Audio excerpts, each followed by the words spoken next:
Boa noite, turma. Divaldo Franco, Manuel Filomeno de Miranda, Transição Planetária, no capítulo 12, A Vida Responde Conforme Programada. As atividades prosseguiam árduas, tendo-se em vista o número de vítimas que foram arrebatadas pela grandiosa tragédia. Lamentavelmente, sem qualquer preparação para o enfrentamento da realidade espiritual, debatiam-se nas amarras fortes do corpo em putrefação, tentando reanimá-lo, a fim de recomeçarem o banquete dantesco das ilusões. Quando os esforços não se coroavam de êxito, o que jamais acontecia, o desespero alucinava-as, demonstrando que viveram apenas para sensações. Certamente havia muitos espíritos enobrecidos pelo trabalho e pela dignidade, pela fé religiosa esposada, pelos valores morais a que se entregavam, que eram socorridos por familiares queridos que os anteciparam na romagem da imortalidade, por abnegados mentores que os auxiliaram na jornada terrestre. Referimos-nos à maioria, a mole humana descuidada, para a qual a existência é apenas uma viagem ao país das quimeras, sem o sentido profundo de que se reveste. Como, porém, o amor de Deus está sempre presente, não lhes faltavam socorros efetivos do mundo espiritual, como ocorria em relação ao nosso pequeno grupo de afeiçoados ao bem. Encontrava-me atendendo a uma senhora desencarnada, ajudado pelo irmão Oscar, que tentava romper inutilmente os liames perispirituais, experimentando muitas angústias.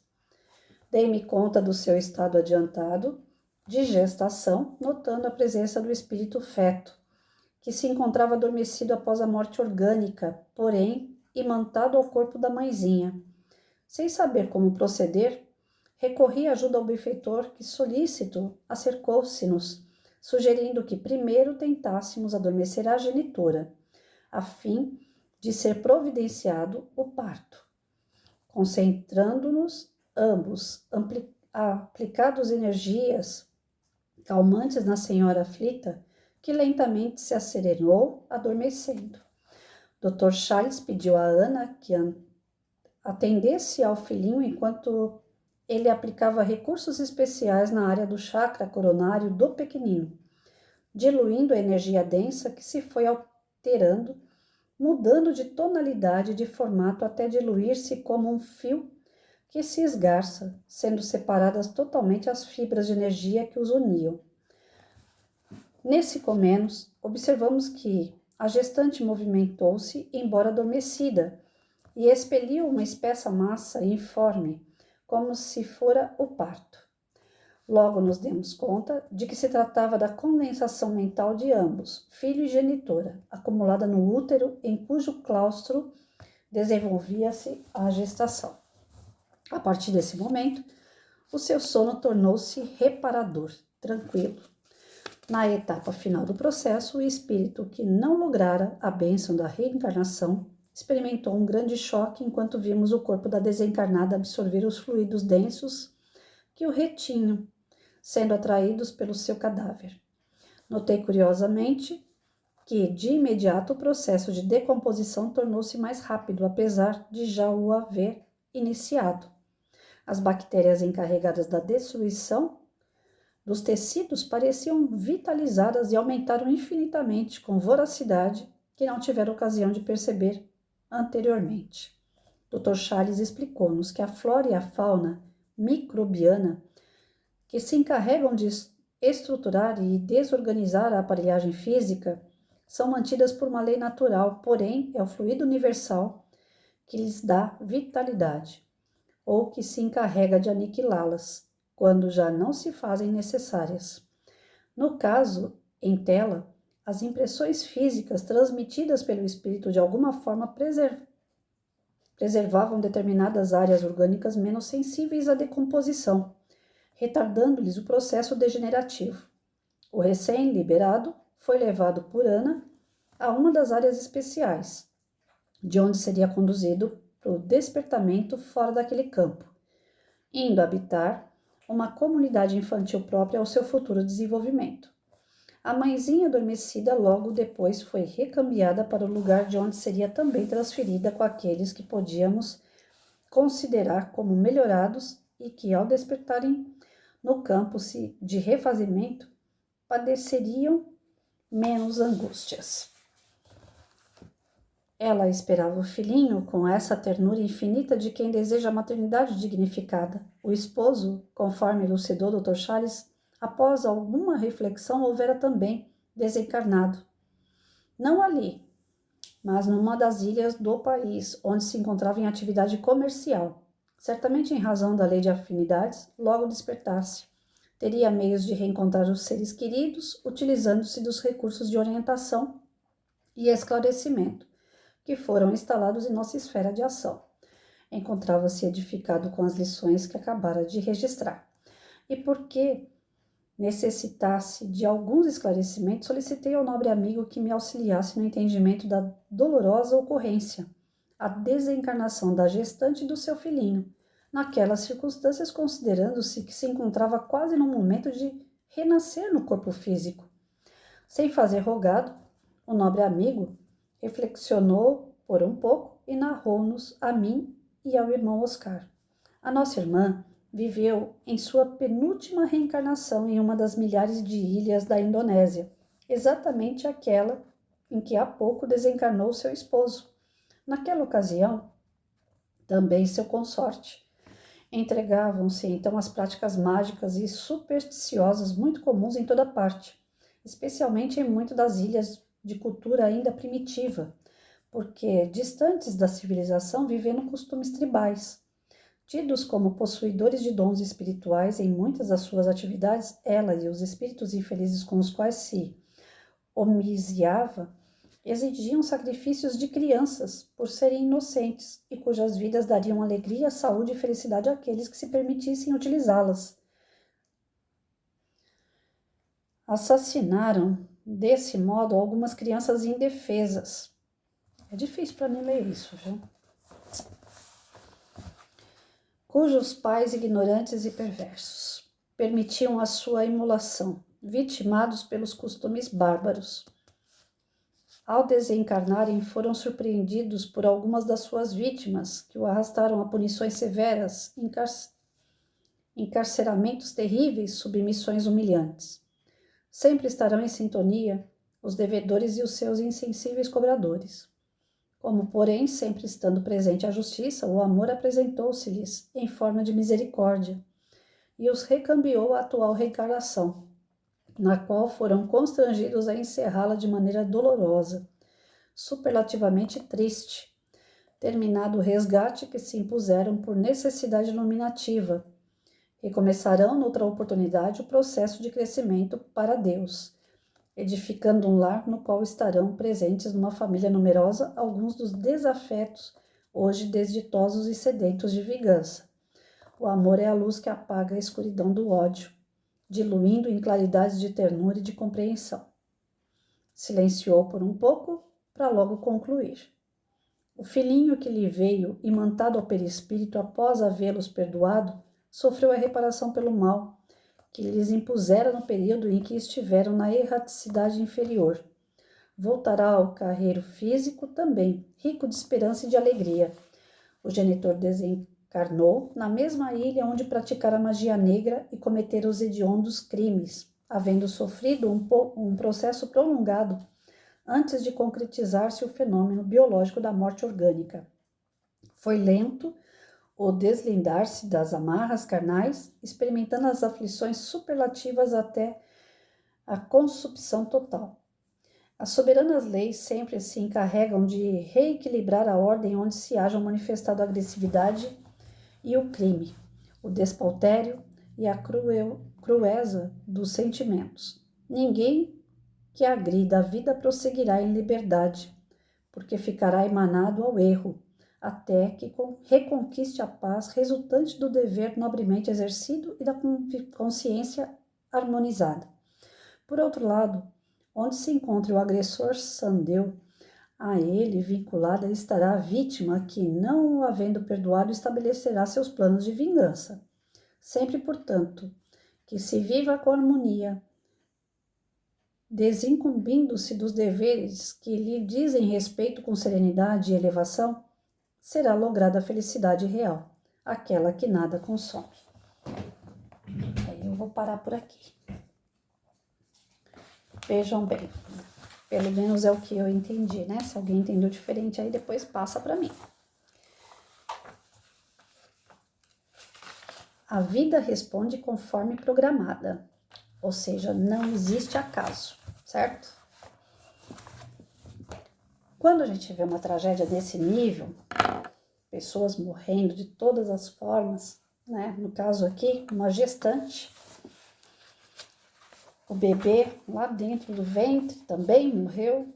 Aí a gente vai falar assim, meu Deus, que coisa trágica, né? Será que Deus não está vendo tudo isso? Será que Deus permite que tal injustiça seja feita? Uma criança não chegou nem a nascer? Pois é. Vocês viram o tamanho da história para que isso acontecesse? Né? A mulher, o marido, a criança já vinham de outras encarnações. Ela e o marido matavam crianças em sacrifício, né? Eram considerados aí aquelas pessoas que fazem voodoo, né? Feiticeiros. E pelo fato de estarem bem atrasados, eles agregaram uma série de espíritos, né? Que eles mataram nas outras encarnações, que estavam ali tentando vitimizar essa família, né? E na benevolência, na misericórdia de Deus, o que ele fez, né? O que foi proposto pela espiritualidade? Que ela recebesse nessa penúltima encarnação um dos seus desafetos, né? Então ia ser uma criança bem difícil para ela, porém eles já estavam tentando entrar num comum acordo. Quando a criança vem para o ventre da mãe, é para a mãe dedicar todo o amor que ela tem àquela criança, né? Então, muitos de nós, às vezes, temos filhos, já aconteceu tantas vezes isso, a mãe chega na porta da escola e fala, professora, eu tenho 3 filhos, cada um é de um jeito, e a educação que eu dou é a mesma. Lógico, porque cada um tem uma procedência, né? Um vem para ajudar aquela mãe, para dar o reforço, né? Tá ali dando apoio, dando colo. O outro vem porque certamente teve algum problema no passado, então ele acaba sendo a ovelha negra, né? Aquele que dá mais trabalho, aquele que é mais rebelde. E a mãe fica sem saber o que fazer com ele, porque vivem brigando. Aí tem aquele outro que é totalmente desregrado, que não tá nem aí com a família, que é solto. Cada um tem um porquê de estar ali naquele momento. Cada qual tem uma vivência. Olha só como que é a história dessa mulher com esse filhinho dela. Chegou um momento aqui que eu não estava conseguindo ler, né? Porque começa a falar que usa a criança para matar a criança, e aí meu coração fica desse tamanho assim, aí eu não consigo. Então eu não quero ficar pegando muito a respeito desse capítulo aqui, porque é uma parte que eu não gosto, né? Mexe com criança, eu não gosto. Então eu vou ficar devendo para vocês um pouco mais de comentário, mas o que eu entendi assim é que diante dos ocorridos, né, um incêndio, uma batida de carro, sei lá, tudo aquilo que parece que faltou Deus, que Deus não viu aquilo, que Deus não cuidou daquilo, a gente reza tanto e Deus permitiu que isso acontecesse. Quantas vezes a gente não escuta pessoas falando isso, né? Poxa, eu rezo tanto e Deus permite que isso aconteça comigo, aconteceu com meu marido, aconteceu com não sei quem. Gente, eu rezei pra caramba pra ter meu marido aqui. Vocês não têm ideia como que era difícil ser esposa de policial militar. E a gente fala que a vida que eles levam é terrível, mas a vida das esposas e dos maridos de policiais militares é muito mais doida, muito mais doida. Porque a gente reza da hora que acorda, da hora que vai dormir. A gente pede para eles voltarem. É como se todo dia estivesse saindo para um campo de guerra. E o que é pior, tira a farda e continua sendo policial. Então eu rezei tanto pro meu marido, né, permanecer vivo. A gente estava meio encrencado na época, mas eu queria que ele ficasse vivo. Não queria que ele tivesse ido embora, né? E a gente reza, reza, reza. E naquele dia que me deram a notícia, eu falei, ué, eu rezei direito. Eu já sabia fazer Ave Maria direito, eu já sabia fazer o Pai Nosso direito, eu já sabia o significado, qual a diferença de Jesus e Deus. Eu já estava meio caminho andado. O que aconteceu? Será que eu rezei errado? Aí depois eu pensei, falei, não, lá atrás, mas bem lá atrás, que nós tivemos uma vida de Romeu e Julieta, né? Foram 6 anos de namoro escondido, mandando carta um pro outro, ele em Caraguá e eu em São Paulo.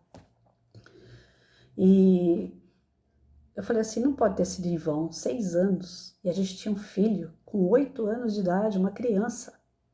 Falei, agora o que eu falo pro meu filho? O que eu explico para ele? Teu pai nunca mais vai aparecer? Como é que vai ser isso? Como é que eu vou criar um filho sozinho? Tudo que passava pela minha cabeça, eu falava, não, mas Deus tem que ter um propósito disso tudo. Aí eu lembrei que há muitos anos atrás, a gente estava namorando e dentro de uma casa espírita foi falado, Patrícia, o teu caminho é um e o caminho dele é outro. Vocês querem ficar junto mesmo? Mas vocês vão sofrer, porque o caminho dele não é o mesmo que o seu. Aí eu falei assim, bom, na casa espírita eles não têm ninguém lá para ficar adivinhando o que vai ser o futuro. A comunicação espiritual que deu aquele conselho, não falou nem para a gente ficar junto, nem para a gente separar, apenas disse que os caminhos nossos já estavam praticamente traçados e que a gente ia ter que passar por algumas situações em que em algum momento a gente ia se separar. Mas como a gente sempre passava por pindaíba, principalmente em questão de dinheiro, e ele tinha que trabalhar às vezes e ficar fora, né, por um tempo, às vezes eu tinha que mudar também. E a gente teve alguns momentos no casamento que a gente teve que se separar, não porque a gente queria se separar, mas por conta financeira. Aí eu falei, eles devem estar falando nisso, em algum momento vai cada um pro seu lado de novo. Aí eu olhei pra cara dele, tipo Romeu e Julieta, né? A gente era bem novinho. Falei pra ele, você tem certeza que você quer? Eu tenho certeza que eu quero. E seja o que Deus quiser. E ele falou, é lógico que eu quero. Eu quero você, eu quero ter uma família com você, é com você que eu vou viver. Então ele não pensou, eu também não pensei. A gente apenas decidiu. E está decidido. Avisado nós fomos. É lógico que a espiritualidade não vai falar, ó, vai acontecer isso com ele e com você, tal coisa. Aí esses adivinhas já não é coisa séria, né? Mas eles avisaram que no futuro a gente ia ter que se separar. E se a gente quisesse, o momento de separar seria aquele ali. Que a gente ainda não tinha filho na época, né? Quando veio essa notícia. E quando ele morreu daquela forma bruta, que foi um garoto que matou ele, através de um assalto, aí eu, na hora, primeiro a gente pensa, Deus não olhou ele? Eu orei, eu oro, pedi uma proteção para ele o tempo todo. O que aconteceu? Por que não teve a proteção? Ele é uma pessoa boa, ele tem os defeitos, mas é uma pessoa boa. Aí depois eu falei, não, mas a gente foi avisado, a espiritualidade já tinha avisado. Ou seja, que cada um tem o seu caminho, isso é fato. E a gente ainda foi avisado. Então, é só que hoje a história já é outra, né? Graças a Deus. Como é bom a gente ser espírita e assim, acreditar, né? Como eu já falei em outros vídeos. Ele até mandou um recado para mim com o meu penúltimo namorado que eu tive. Ele falou, ó, você quer namorar e você pode namorar. Mas quando chegar aqui é nós dois, viu? Tô te esperando. Então, ó, tamanho de sorriso. Eu acredito fielmente que quando eu chegar do outro lado, ele vai estar lá. Ele vai estar me esperando pra gente poder viver aquilo que não viveu dessa vez. Porque é um amor, não é brincadeira. Não é sexo, não é corpo, é amor. É o companheirismo, a gente foi muito companheiro. Em determinado momento ele escorregou no quiabo comigo, mas ele sabe disso, eu também sei e já tá tudo certo. Mas as pessoas têm histórias diferentes, vivem várias encarnações diferentes. E aí, pela afinidade energética, acabam tendo, às vezes, o desencarne semelhante, próximo, né? Ou não. Tudo depende da nossa história, o que a gente está fazendo. Então, se a gente quer saber do nosso futuro, não precisa de nenhuma cartomante. Basta saber o que você está fazendo hoje. Olha bem o que você está fazendo hoje. Que aí, o desencarne a gente vai entender melhor. Tá certo? Depois eu continuo a leitura que não terminou aqui não, ela é grande. Essa daqui é grande. Fiquem com Deus.